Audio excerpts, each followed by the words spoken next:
Un matin d'automne paisible à Annecy, Claudine Bernard attendait son bus habituel, perdue dans ses pensées. À 28 ans, sa vie suivait un rythme aussi prévisible que les horaires de transport en commun qu'elle consultait machinalement sur son téléphone. Les premiers rayons du soleil caressaient les sommets des Alpes, créant un spectacle dont elle ne se lassait jamais, malgré la routine. Ce jour-là, pourtant, quelque chose était différent. Un silence inhabituel régnait à l'arrêt de bus, normalement animé par les conversations des habitants du quartier.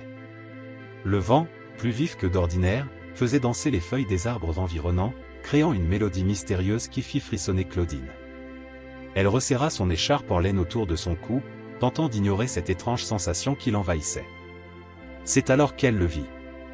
Un ours noir massif émergea des buissons bordant la route, avec une grâce surprenante pour un animal de cette taille. Les quelques personnes présentes à l'arrêt de bus s'éparpillèrent en criant, mais Claudine resta figée sur place. Contrairement à ce qu'elle aurait pu imaginer, elle ne ressentait pas de peur, mais plutôt une fascination intense. L'ours s'arrêta à quelques mètres d'elle, la fixant de ses yeux profonds et intelligents. Dans son regard, Claudine distinguait quelque chose d'inhabituel, une lueur presque humaine qui la troublait. L'animal émit un grognement sourd, puis se tourna vers la forêt, s'arrêtant pour regarder en arrière, comme s'il l'invitait à le suivre. Sans réfléchir, guidée par une intuition qu'elle ne comprenait pas elle-même, Claudine fit un pas en avant. Puis un autre. Le monde autour d'elle semblait s'être arrêté. Les klaxons de la ville, les cris des passants, tout s'estompait progressivement alors qu'elle s'enfonçait dans la forêt à la suite de l'ours. L'atmosphère changea drastiquement dès qu'elle passa sous le couvert des arbres. L'air devint plus frais, plus dense, chargé d'odeurs de terre humide et de pin. Les bruits de la civilisation s'évanouirent, remplacés par le craquement des branches sous ses pas et le bruissement des feuilles au-dessus de sa tête. Alors qu'elle progressait dans ce nouveau monde, Claudine commença à remarquer des détails troublants. Des marques sur les troncs d'arbres, trop régulières pour être naturelles, attirèrent son attention. Elle s'approcha pour les examiner de plus près, passant ses doigts sur les entailles.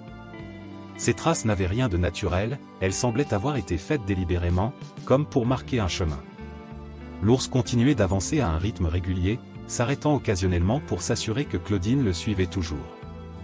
Plus il s'enfonçait dans la forêt, plus le comportement de l'animal semblait étrange. Il ne se déplaçait pas au hasard, mais semblait suivre un itinéraire précis, guidé par un objectif que Claudine ne pouvait qu'imaginer.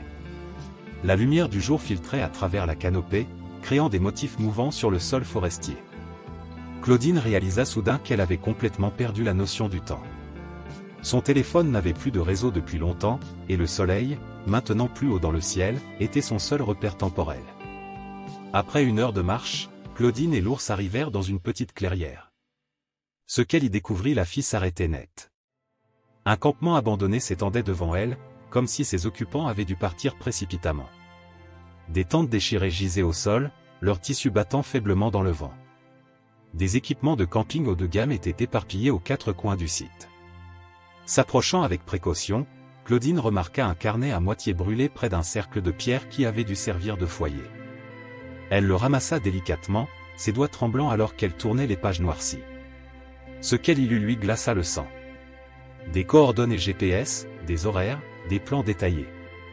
Tout indiquait une opération minutieusement préparée pour capturer un ourson blanc, une espèce extrêmement rare dans la région.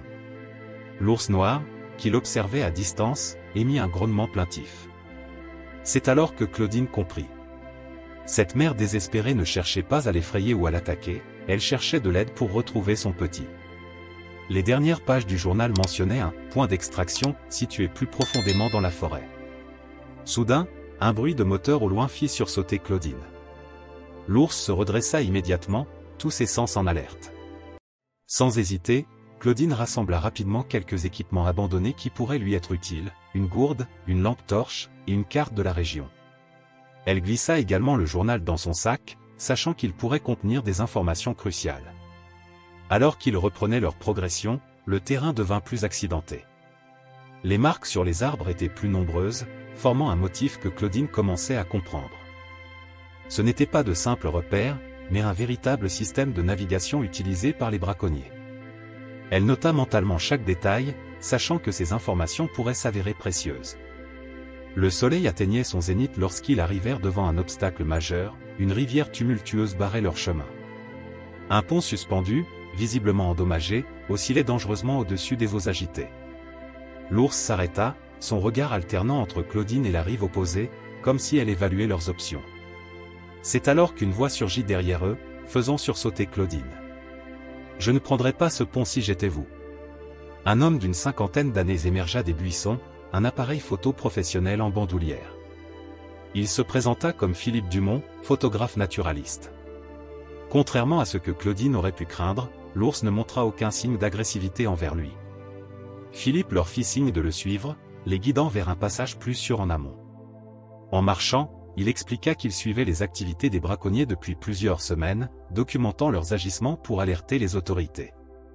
Mais ils sont toujours un pas devant nous, soupira-t-il, et maintenant, ils ont réussi à capturer quelque chose de vraiment précieux.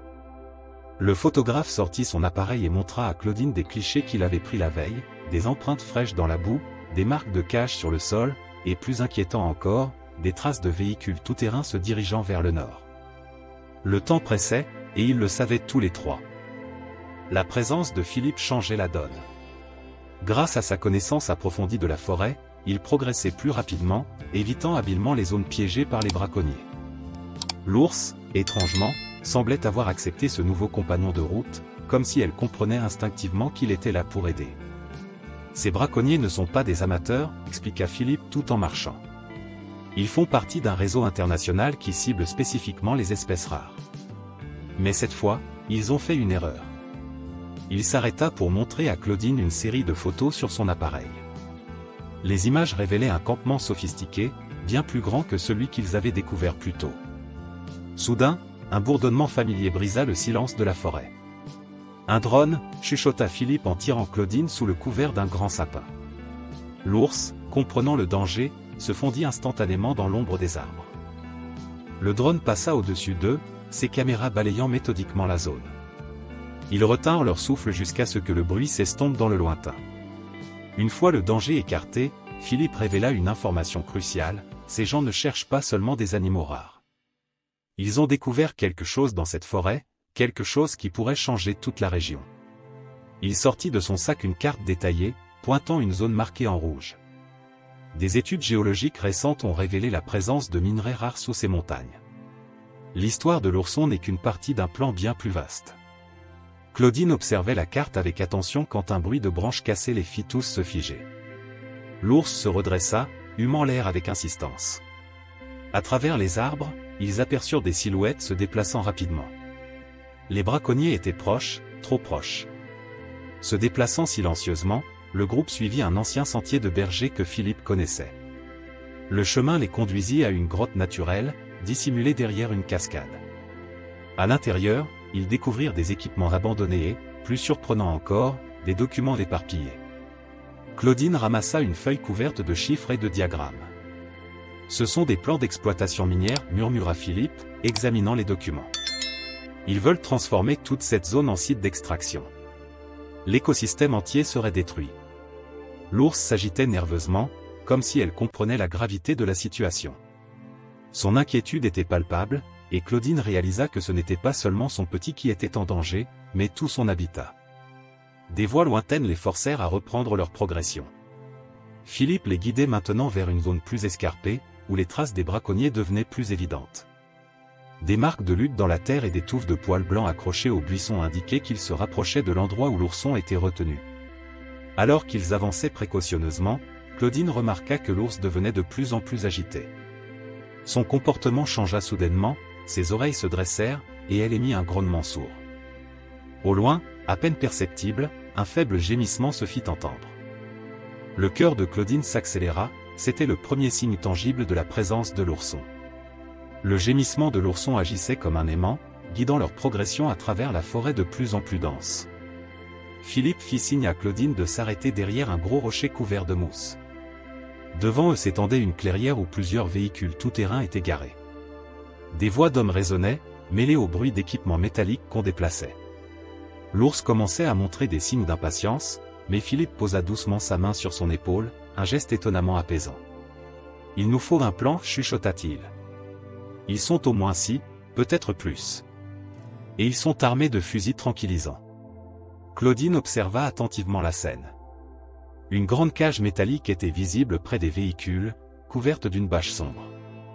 Soudain, un des hommes s'approcha de la cage et souleva partiellement la bâche. Le petit gémissement se fit entendre à nouveau, plus distinct cette fois.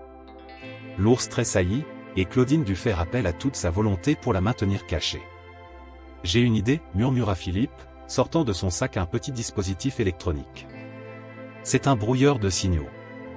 Je peux perturber leur communication et leur GPS pendant quelques minutes. » Pendant que Philippe préparait son intervention, Claudine remarqua quelque chose d'étrange. Les hommes semblaient agités, consultant fréquemment leur montre et leur téléphone. « Ils attendent quelqu'un » déduisit-elle. « Quelqu'un d'important. » Cette observation fut confirmée quand un des braconniers mentionna l'arrivée imminente d'un hélicoptère. Le temps pressait. Philippe activa son brouilleur, créant immédiatement la confusion parmi les braconniers. Leurs radios grésillèrent, leurs GPS s'éteignirent, et la panique commença à s'installer. Profitant de ce moment de chaos, Philippe se faufila vers les véhicules. Avec des gestes précis, il commença à saboter discrètement leur système électrique. Claudine, pendant ce temps, repéra un passage moins surveillé vers la cage. L'ours la suivait comme son ombre, se déplaçant avec une discrétion surprenante malgré sa taille imposante. Alors qu'elles approchaient de leur objectif, un nouveau son vint compliquer leur mission, le vrombissement distant d'un hélicoptère en approche. Les braconniers s'agitaient maintenant dans tous les sens, tentant désespérément de rétablir leur communication. Philippe avait réussi à saboter 3 des 4 véhicules, mais le dernier restait opérationnel. Le chaos atteignit son paroxysme quand l'un des hommes tenta de démarrer son 4x4, provoquant un bruit de moteur noyé qui attira l'attention de tous. C'était leur chance. Claudine se précipita vers la cage, son cœur battant à tout rompre. L'ourson, un magnifique petit être au pelage d'un blanc immaculé, la regardait avec des yeux effrayés. Le système de verrouillage était complexe, mais Claudine remarqua que dans leur précipitation, les braconniers n'avaient pas correctement sécurisé tous les verrous. Le bruit de l'hélicoptère se rapprochait inexorablement, son vrombissement de plus en plus assourdissant. Claudine travaillait frénétiquement sur les verrous, ses mains tremblantes mais déterminées. L'ours restait près d'elle, montant la garde, tous ses sens en alerte. Le temps semblait s'étirer, chaque seconde durant une éternité. Les doigts de Claudine s'activaient sur le dernier verrou quand un cri retentit derrière elle. Un des braconniers l'avait repéré. L'hélicoptère était maintenant si proche que ses pales faisaient vibrer l'air autour d'eux, soulevant des tourbillons de feuilles mortes. Dans ce moment critique, Philippe surgit de nulle part, brandissant son appareil photo et déclenchant son flash répétitivement, aveuglant temporairement leurs poursuivants. L'ours, comprenant que le moment était crucial, se dressa de toute sa hauteur, poussant un rugissement qui figea sur place les braconniers les plus proches. Ce instant de confusion fut tout ce dont Claudine avait besoin. Le dernier verrou céda enfin sous ses doigts tremblants. La porte de la cage s'ouvrit dans un grincement métallique. L'ourson, d'abord hésitant, fit quelques pas maladroits hors de sa prison. Ses yeux s'écarquillèrent en reconnaissant sa mère, et il se précipita vers elle avec des petits cris de joie. Les braconniers, momentanément distraits par l'hélicoptère qui tentait d'atterrir dans la clairière trop étroite, ne purent empêcher ces retrouvailles émouvantes. Philippe continuait de prendre des photos, documentant chaque instant de la scène. « Ces images feront le tour du monde » cria-t-il par-dessus le vacarme des pales. « Leur opération est compromise. » En effet, l'hélicoptère dut renoncer à se poser, le pilote réalisant que la situation était devenue trop risquée avec des témoins présents. Mais le danger n'était pas encore écarté. Les braconniers, furieux de voir leur précieuse capture leur échapper, commencèrent à se regrouper. Claudine remarqua alors quelque chose d'inattendu, d'autres photographes émerguaient des bois, leurs appareils crépitant sans relâche. Philippe avait prévu ce moment. Il avait alerté ses collègues photojournalistes, créant un cercle de témoins autour de la scène. L'ours, sentant que le moment était venu, guida son petit vers la sécurité de la forêt. Avant de disparaître dans les sous-bois, elle se retourna vers Claudine, leurs regards se croisèrent une dernière fois. Dans ses yeux sombres, Claudine lut une intelligence et une gratitude qui la bouleversèrent profondément. Le petit ourson, maintenant en sécurité près de sa mère, émit un dernier gémissement, comme un au revoir. Les braconniers, réalisant que leur opération était définitivement compromise, commencèrent à battre en retraite. L'hélicoptère s'éloignait déjà, son bruit se perdant dans le lointain. Les journalistes se rapprochaient, leurs questions fusant de toutes parts. Philippe s'avança, prenant le rôle de porte-parole, expliquant non seulement le sauvetage de l'ourson, mais révélant aussi les plans d'exploitation minière illégale. Claudine, encore tremblante d'émotion, observait la scène avec un mélange de soulagement et d'incrédulité.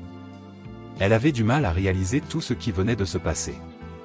Les dernières heures semblaient irréelles, comme un rêve dont elle venait de s'éveiller. Pourtant, les preuves étaient là, les photos de Philippe, la cage vide, les documents éparpillés, et surtout, cette sensation indélébile d'avoir participé à quelque chose d'extraordinaire. 3 mois s'étaient écoulés depuis cette journée extraordinaire dans la forêt d'Annecy.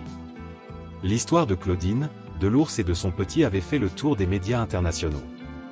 Les photographies de Philippe, saisissantes de vérité, avaient non seulement permis l'arrestation des braconniers, mais avaient également déclenché une enquête approfondie sur le projet d'exploitation minière clandestine.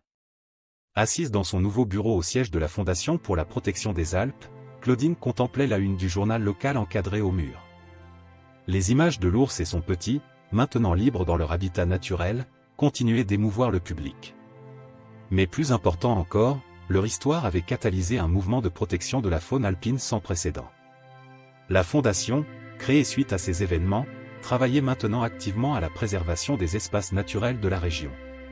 Philippe, devenu un collaborateur régulier, organisait des expositions photographiques qui sensibilisaient le public à la beauté et à la fragilité de l'écosystème alpin. Ces clichés de l'ours et son petit étaient devenus le symbole d'une nature résistante mais vulnérable.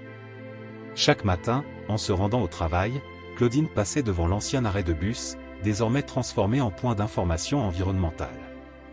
Des panneaux éducatifs racontaient l'histoire extraordinaire qui avait commencé à cet endroit précis, inspirant les visiteurs et les habitants locaux à s'engager dans la protection de leur environnement. Les autorités avaient établi une zone protégée dans la partie de la forêt où l'ours et son petit avaient été aperçus pour la dernière fois. Les randonneurs rapportaient parfois avoir vu des traces de leur passage, mais la mère et son petit restaient prudemment à l'écart des sentiers fréquentés. Cette distance respectueuse était exactement ce que Claudine avait espéré pour eux. Un soir, alors que le soleil se couchait sur les Alpes, Claudine reçut un message de Philippe. Il avait capturé de nouvelles images de l'ours et son petit, maintenant plus grands et plus forts, s'épanouissant dans leur habitat naturel. Ces photos, plus que toutes les autres, confirmaient que leur combat en avait valu la peine. En regardant par la fenêtre de son bureau, vers ces montagnes majestueuses qui gardaient tant de secrets, Claudine réalisa que sa vie avait trouvé un nouveau sens. Cette aventure extraordinaire lui avait appris que le courage d'une seule personne, associé à la force de la nature, pouvait changer le cours des choses. Fin de l'histoire, chers auditeurs, l'histoire de Claudine et de l'ours nous rappelle que la magie de la nature nous entoure, attendant d'être protégée et préservée. Si cette aventure extraordinaire vous a touché, nous vous invitons à rejoindre notre communauté grandissante de protecteurs de la nature. Abonnez-vous à notre chaîne pour découvrir chaque semaine de nouvelles histoires inspirantes venues des 4 coins du monde. Laissez un « j'aime » si vous aussi, vous croyez en la force de la connexion entre l'homme et la nature. Et surtout, partagez vos propres expériences dans les commentaires, car chaque histoire compte, chaque voix peut faire la différence. Ensemble, nous pouvons créer un avenir où la magie de la nature continue d'enchanter les générations futures.